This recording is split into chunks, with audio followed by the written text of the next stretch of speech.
Bonsoir, bienvenue dans votre émission politique sur BFM Lyon. Ravi de vous retrouver.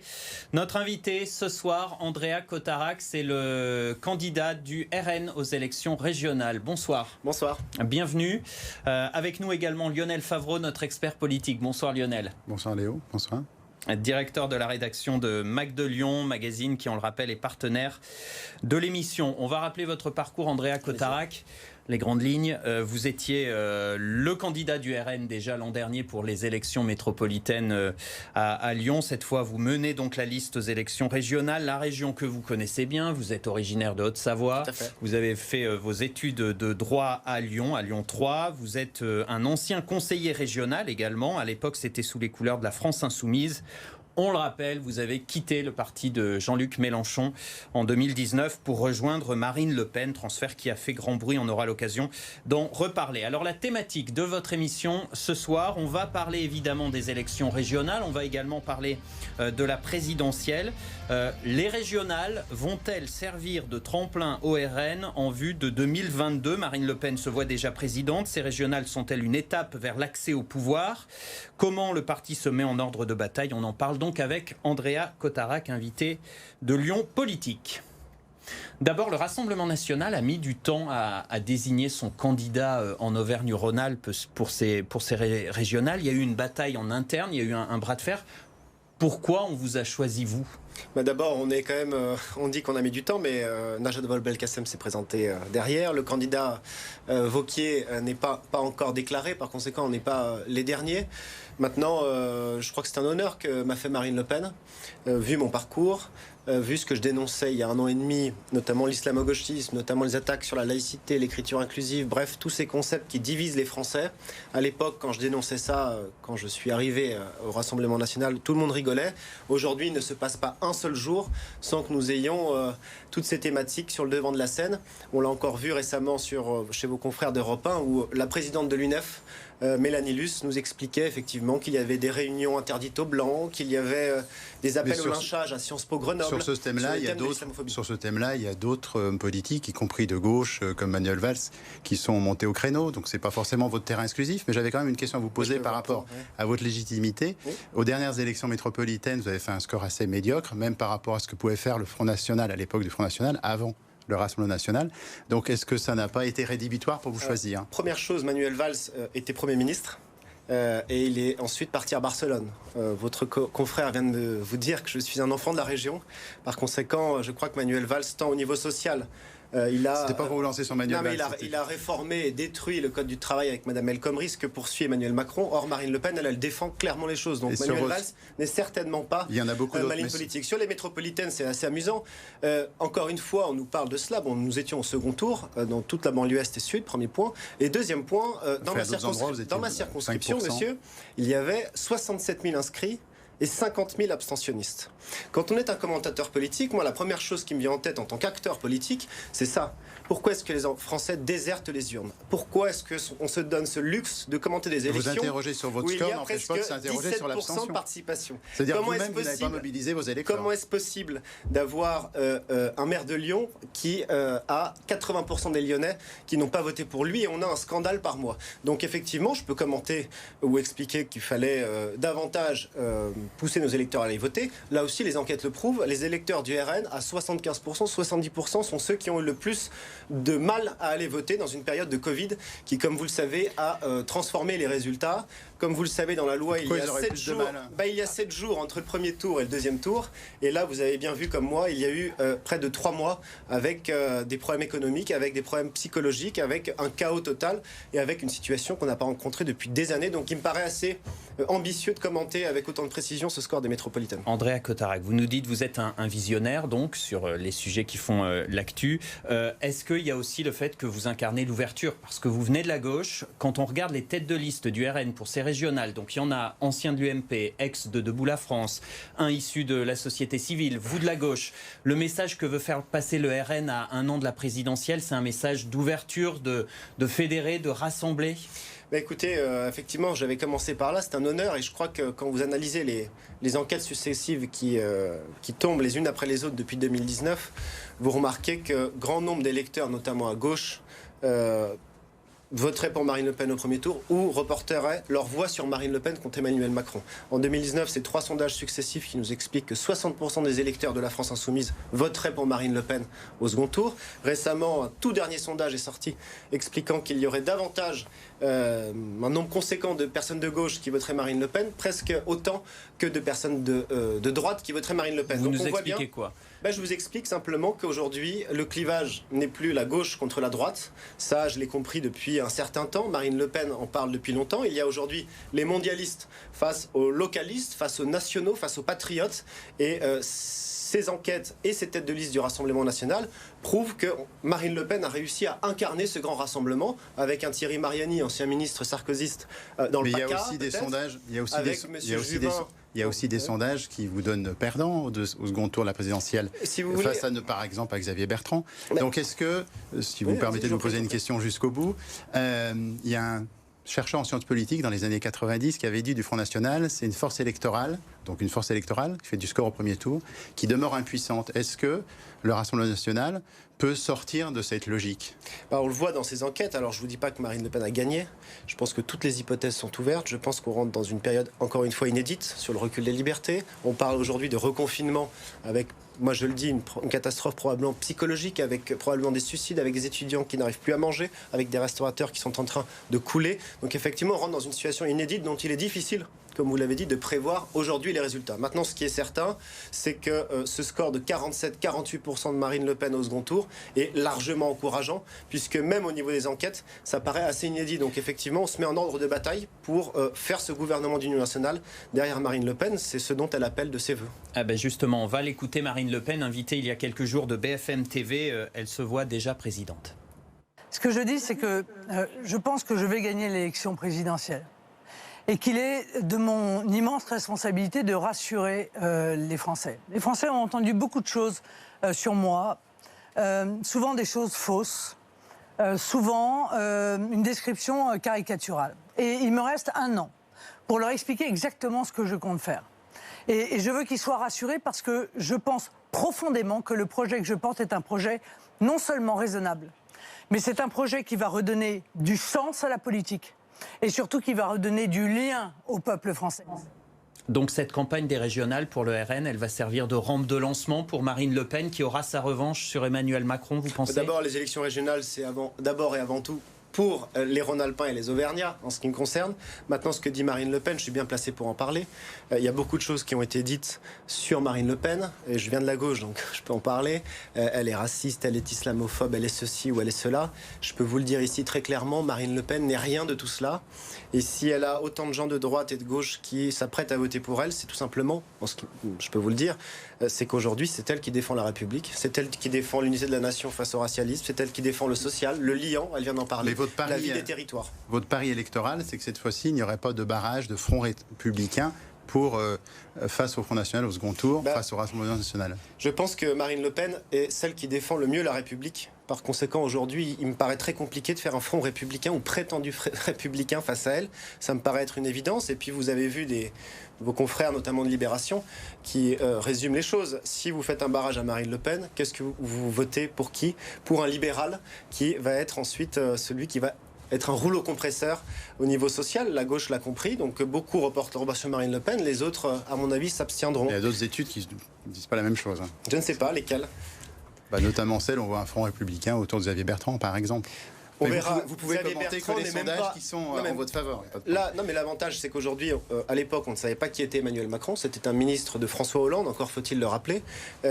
Aujourd'hui, les Français ont compris ce que c'était qu'un quinquennat d'Emmanuel Macron. Ils ont compris l'arrogance qu'il avait eue vis-à-vis des Français. Les illettrés, les gens qui ne sont rien, la réforme des retraites. C'est pas grave, on continue, on impose nos lois et on a finalement un président qui n'a jamais eu un mandat locaux, qui n'a jamais eu à gérer un gymnase, qui n'a jamais eu à gérer une cour de récréation ou, pour ce qui concerne la région, des subventions, et qui aujourd'hui est en dehors des réalités, ça c'est vrai. Marine Le Pen qui s'attache depuis des années à dédiaboliser le RN, à lisser l'image du parti. Vous allez devoir constituer vos listes pour les régionales. Vous allez faire le ménage, c'est-à-dire les éléments radicaux susceptibles de créer des polémiques, des dérapages. Exit? Écoutez, je crois que moi je suis arrivé qu'il y a 1 an et demi, mais je crois que Marine Le Pen avait déjà fait un sacré nettoyage au sein du Rassemblement national. Je pense que le groupe dirigé par Monsieur Perrault et à l'époque par Monsieur Boudot, pardonnez-moi, j'étais de l'autre côté de l'hémicycle, je n'ai jamais vu aucun dérapage et j'ai surtout vu un groupe qui travaillait. Effectivement, il n'y aura pas que des sortants sur ces listes, il y aura de nouveaux éléments, des gens d'ailleurs, de la société civile, un peu à l'image des têtes de liste du Rassemblement national sur l'ensemble de la France.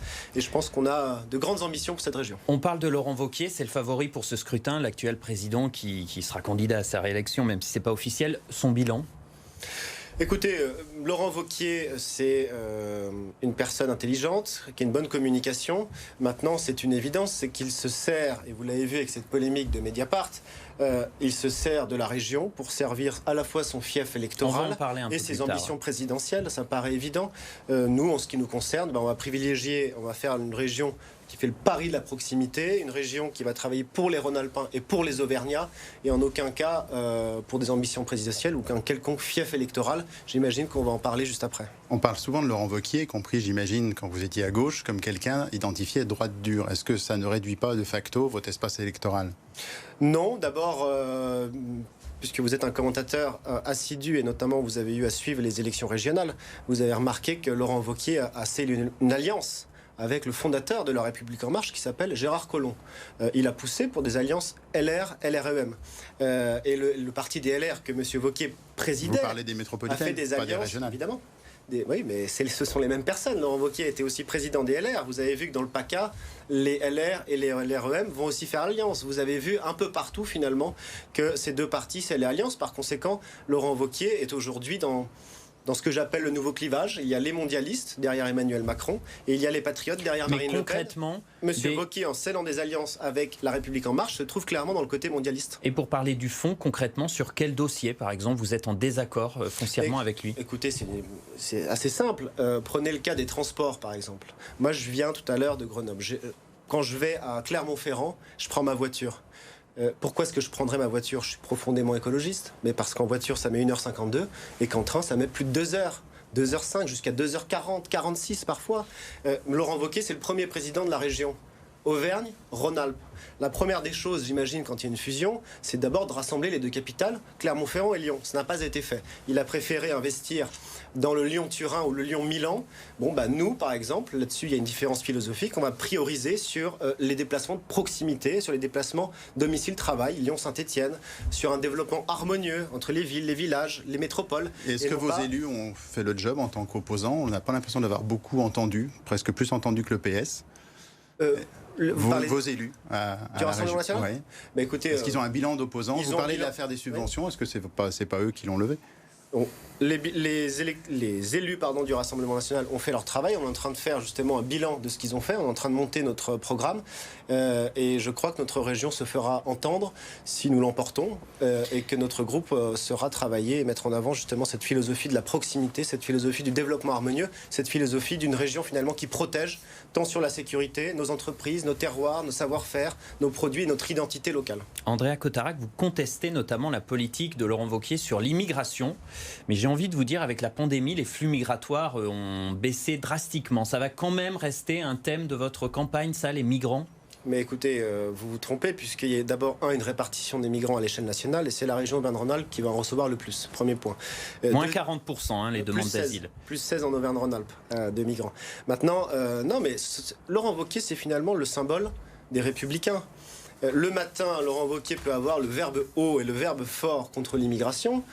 Et puis l'après-midi, il va faire voter une subvention à Forum Réfugiés, qui, comme vous le savez, est une association qui plaide pour l'accueil inconditionnel de migrants sur notre territoire. Laurent Wauquiez défend les chrétiens d'Orient, je le sais, moi aussi. J'étais en Syrie, lui était en Irak. Le problème étant que quand on défend le fait qu'une région comme la nôtre puisse aider une association qui elle-même aide des migrants, des minorités là-bas, notamment des minorités chrétiennes, Laurent Wauquiez il subit la dictature de la gauche en lui disant non, aider des chrétiens minoritaires, même persécutés, c'est d'être d'extrême droite. Il a retiré ce rapport pour le ressortir et pour le retirer à nouveau parce qu'il a peur. On a une droite qui finalement est dans le double discours et qui subit la dictature de gauche. Sur l'insécurité, Laurent Wauquiez récemment a débloqué des aides financières pour les communes, notamment pour qu'elles s'équipent davantage en caméras de vidéosurveillance. Pourtant, la sécurité, ce n'est pas une compétence de la région, mais c'était malgré tout une bonne décision de sa part ? Je pense que la sécurité, finalement, ça va toucher toutes les collectivités, même si ce n'est pas une compétence réelle. C'est d'ailleurs Laurent Wauquiez qui a voulu que la sécurité soit mise en avant, puisqu'il a ouvert une commission thématique là-dessus, qui se réunit une fois tous les 40 ans, mais c'est lui qui a voulu mettre ça en place. Il a débloqué 5 millions d'euros pour la métropole. Nous, on avait fait un constat, un bilan d'experts lors des élections métropolitaines, et on expliquait qu'il fallait 50 millions d'euros rien que pour la métropole de Lyon.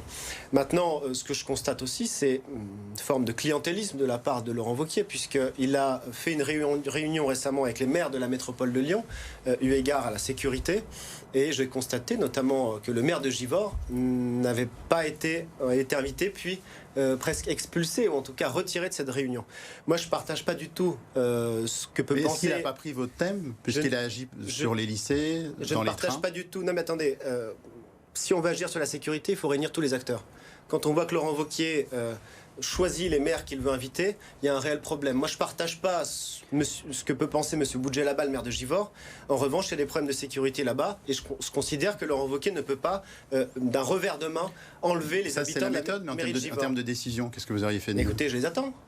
Ils se sont réunis avec M. Darmanin, M. Wauquiez, en train de débattre. Est-ce qu'on met des policiers ? Ah ben non, pas tout de suite. Sur 3 ans, est-ce qu'on débloque ceci ou cela ? Le soir même, ça explose dans la banlieue de Lyon à nouveau. Par conséquent, je me demande un peu plus d'efficacité, un peu plus de travail, et qu'on arrête ces débats à longueur de journée entre collectivités, entre compétences. Laurent Wauquiez ne peut pas être efficace s'il expulse des maires qui ne sont pas de sa couleur politique. Justement, Laurent Wauquiez qui ne rassemble pas tout le monde autour de la table. On va revenir sur la polémique sur les subventions accordées par la région aux communes. Laurent Wauquiez qui est accusé de clientélisme, de favoritisme. Écoutez, ce journaliste de Mediapart, c'est l'un des auteurs de l'enquête. On se rend compte que l'habitant d'une commune de gauche touche 2 fois moins de subventions de la région qu'une commune de droite. En filigrane, on comprend que Laurent Wauquiez prépare dès le début du mandat sa prochaine élection, donc la campagne qui est en train de commencer, donc sa réélection, dès le début du mandat avec de l'argent public. Donc c'est un peu ça le cœur du sujet, c'est comment Laurent Wauquiez a utilisé l'argent public pour favoriser l'implantation locale de la droite et en fait son implantation locale et sa réélection. Donc vous le dénoncez également. J'allais vous dire, c'est pas une vieille habitude quand même en politique de favoriser ses amis ? Écoutez, vous regardez les chiffres qui sont sortis. Les subventions versées aux communes divisées par le nombre d'habitants de ces communes, on constate que dans le Cantal, on a 15 euros, dans l'Allier, on a 15 euros par habitant, dans l'Ain, 12, chez nous, c'est 10, et en Haute-Loire, dans son fief, c'est 125 euros. Donc on voit bien qu'il y a un clientélisme, ou en tout cas une discrimination en fonction de la couleur politique. J'ajoute quand même que vous avez raison de dire que c'est une habitude en politique, puisque Laurent Wauquiez, sa défense, c'est de dire, mais attendez, les socialistes ont fait pareil avec M. Kéran.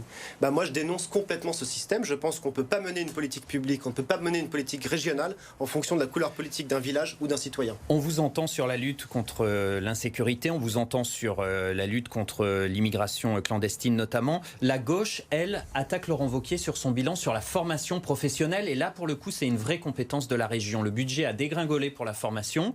Il y a la crise, il y a le chômage. C'était une erreur ?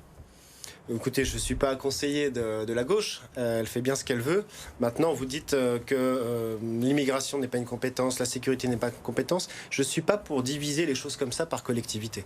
Lorsque je vous parle de démocratie, lorsque je vous parle de démocratie, de mairie, de subvention, c'est la compétence de la région. D'accord, mais sur l'économie, sur le chômage, sur l'économie, c'est la même chose. Moi, j'étais membre de la commission économie à la région, et j'étais aussi membre du conseil d'administration d'Auvergne-Rhône-Alpes Entreprises. Laurent Wauquiez, il a voulu faire une entrée, un guichet unique pour les entreprises. Je considère que sur la forme, c'est une bonne chose.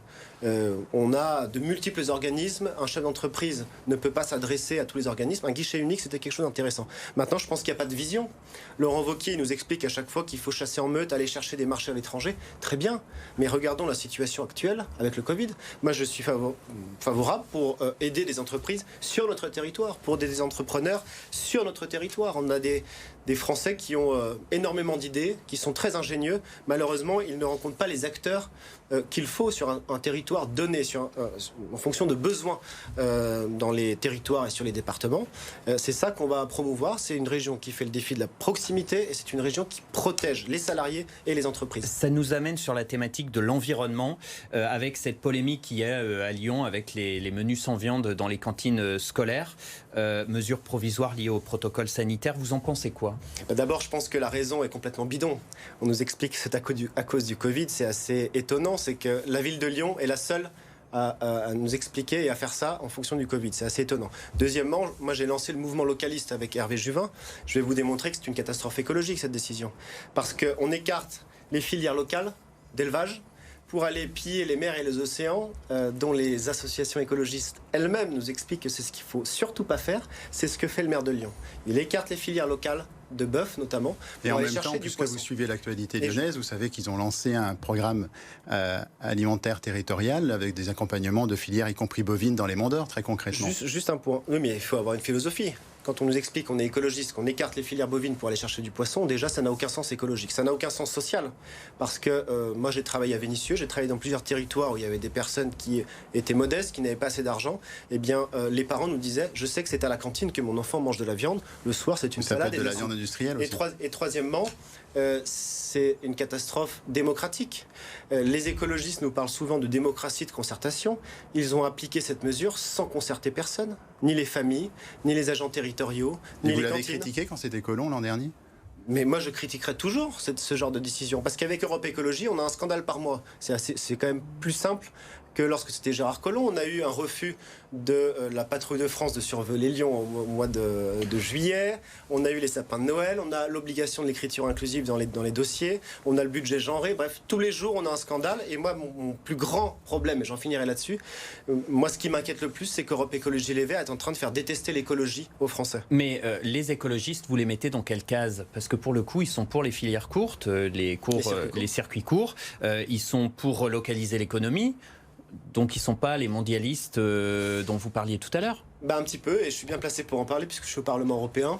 Et je constate que par leur idéologie fédéraliste européenne, déjà, ils ne sont pas localistes, puisque l'Union européenne interdit justement de faire du local ou de prioriser nos entreprises locales. Par conséquent, à la base même, Europe Écologie Les Verts n'est pas localiste, pas pour la réindustrialisation, pour la simple et bonne raison qu'ils sont pour les traités européens libéraux.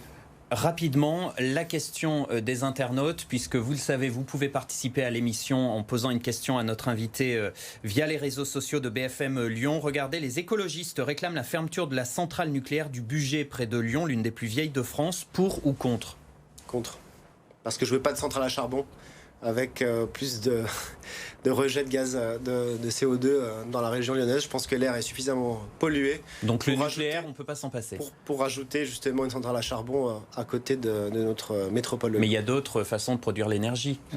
Pour l'instant, il y a le nucléaire. Effectivement, il y a d'autres façons de produire. Il y a le panneau photovoltaïque. Je suis fortement opposé aux éoliennes, par contre, puisque le rendement est assez critique et que mettre dans des forêts des dizaines et des dizaines de tonnes de béton et 60 tonnes d'acier pour un rendement nul. Voilà, on a l'hydraulique. J'ai visité des centrales hydrauliques dans l'Ain, en Savoie. On a une région qui est riche. Voilà, les énergies intermittentes telles que l'éolien, non. Centrales à charbon, non. Les énergies propres comme les centrales hydrauliques, oui. Allez, on passe à la toute dernière partie de cette émission.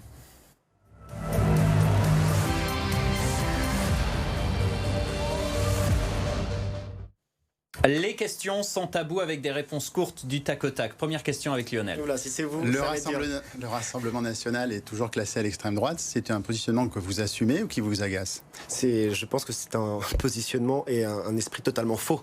Je pense que le clivage gauche-droite n'existe plus. Par conséquent, extrême-gauche, extrême-droite, gauche-droite. Pourquoi vous n'avez pas encore votre carte, RN ? Vous avez parlé d'avoir créé un nouveau parti parce que vous n'assumez pas totalement votre alliance ? Non, pas du tout. J'assume complètement d'être avec Marine Le Pen. Sinon, je n'aurais pas eu le parcours que j'ai eu avec autant d'encre qui a coulé. J'assume clairement être un soutien de Marine Le Pen. Je pense qu'elle est la personne qui va remettre la France en ordre. Et pourquoi vous n'avez pas votre carte ? Parce que Marine Le Pen, ne m'a pas obligé à l'avoir. Elle n'a pas obligé Thierry Mariani, elle n'a pas obligé Hervé Juvin, ce qui prouve une forme de grande liberté à soutenir aujourd'hui Marine Le Pen sans prendre sa carte dans un parti. Et de stratégie. Vous qui êtes passé de la France insoumise au Rassemblement national, qu'est-ce qui reste de gauche en vous ? S'il reste quelque chose. Absolument tout. Absolument tout. J'ai été formé à gauche, j'ai toujours un grand respect, j'ai toujours été pour une forme de partage des richesses, j'ai toujours défendu la République. Le bleu, blanc, rouge, la Marseillaise, comme c'était le cas dans les meetings de Jean-Luc Mélenchon. Jean-Luc Mélenchon, en 2017, ne parlait pas de gauche et de droite, parlait du peuple français contre l'oligarchie. Comment ont réagi vos amis, vos proches, votre famille, quand vous avez fait ce transfert ? Parce qu'ils ont vu tous vos engagements précédents. Écoutez, moi, j'ai jamais changé de ligne. J'ai toujours défendu un clivage populiste patriote entre le peuple et l'oligarchie. Aujourd'hui, Marine Le Pen, c'est entre le peuple et les mondialistes, c'est à peu près la même chose. J'ai toujours défendu la République une et indivisible, j'ai toujours défendu l'unité de la nation. Et qu'est-ce que je constate à gauche? Je constate qu'elle a abandonné le combat social et patriote pour un combat racialiste, d'islamophobie, l'écriture inclusive. Vous avez entendu l'UNEF avec des réunions interdites aux Blancs. Voilà, toute cette gauche-là a dévié, a changé.